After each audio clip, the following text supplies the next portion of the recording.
कैसे करूं बयां अपने दर्द को इस शहर में। यहां सुनने वाले तो बहुत हैं, मगर समझने वाला नहीं। सुबह तो निकल ही जाती है दिन की चहल पहल में, लेकिन रात की तन्हाइयों में अक्सर तुम्हारा ख्याल आ जाता है। कपड़ों से तो साहब पर्दा होता है, हिफाजत तो नजरों से हुआ करती है। फिक्र बता रही है कि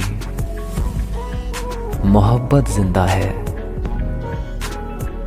फासलों से कह दो कि गुरूर ना करे। अब क्या कहूं इस जिंदगी के बारे में। एक तमाशा थी जिसे उम्र भर देखा। रूठ जाने के बाद कसूर चाहे किसी का भी हो,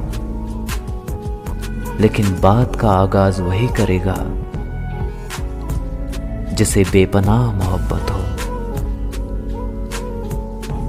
कभी बैठो अकेले में तो टपकने लगते हैं आंसू। कुछ गम है शायद जिन्हें सहेज कर रखा है अभी तक।